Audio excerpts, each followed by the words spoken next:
বেশ কয়েকদিন পূর্বে একটা ভিডিও দিয়েছি। সেই ভিডিওতে বলেছি বাংলাদেশের মানুষগুলি প্রাকৃতিকভাবে ভিন্ন ভিন্ন বিপদে পড়তে যাচ্ছে। রোগ ব্যাধিতে অনেক মানুষ আক্রান্ত হবেন, সেই সাথে অকল্পনীয় বিপদের সম্মুখীন হবেন এবং প্রাকৃতিকভাবে অনেক মানুষ হতাহত হবেন।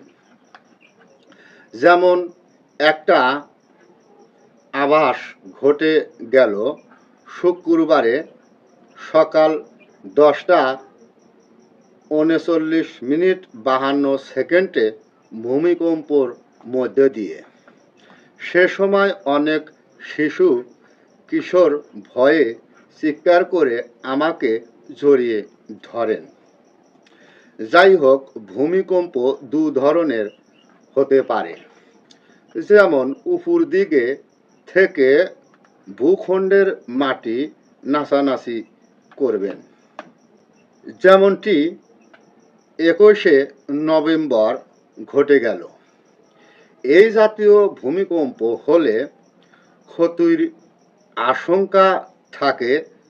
যে কোনো দেশ বা যে কোনো স্থান ধস সহ নিচের দিকে ভূমিস্থল ডুবে যেতে পারে, বা যে কোনো ভারী শহর নিচের দিকে ডুবে যেতে পারেন।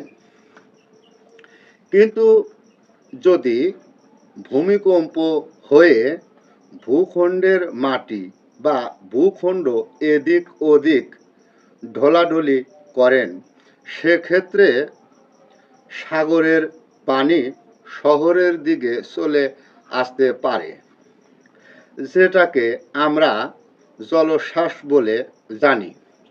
এছাড়াও শহর বন্দর বিশাল বিশালে নির্মাণ করা বিল্ডিংগুলি ভেঙে যেতে থাকেন। বস্তুত বিজ্ঞানের হিসাব আলাদা। ভূমিকম্প হল প্রাকৃতিক বিপদ। এর পর বাংলাদেশের মাটিতে বড় ধরনের আঘাত আসতেছে। বিষয়টি এরকম নয় আমি আজ বললাম কালকেই ঘটে যাবে। সৃষ্টিকর্তা অনেক ধৈর্যশীল, তার ইচ্ছাতেই সব কিছু ঘটতে থাকবেন। আমি শুধু আপনাদের সতর্ক করতে সক্ষম। আল কোরআনে ঘোষিত বাণী। সৃষ্টিকর্তা চাইলে সমগ্র পৃথিবী একযোগে ঝাঁকুনি বা হালা ঢোলা করতে পারেন, কিন্তু সৃষ্টিকর্তা এমন করবে না, কারণ মানুষ যেন সতর্ক হয়ে যায়, সৃষ্টিকর্তার হুকুমের দিকে ফিরে যান।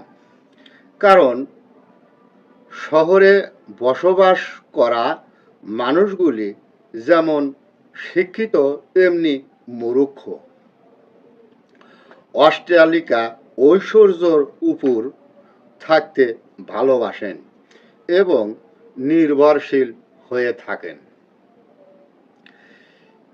এই কারণে তাহাদের ভয় ভীতি দিয়ে থাকেন। সৃষ্টিকর্তার প্রতি বিশ্বাস অর্জন করে যেন সেই দিকে ঝুঁকে পড়েন। ভূমিকম্পের মাপকাঠি ঘটে থাকেন মানুষের ঈমানের উপর। কারণ মানুষ যত বেঈমান হবেন তত বেশি অট্টালিকা পছন্দ করেন।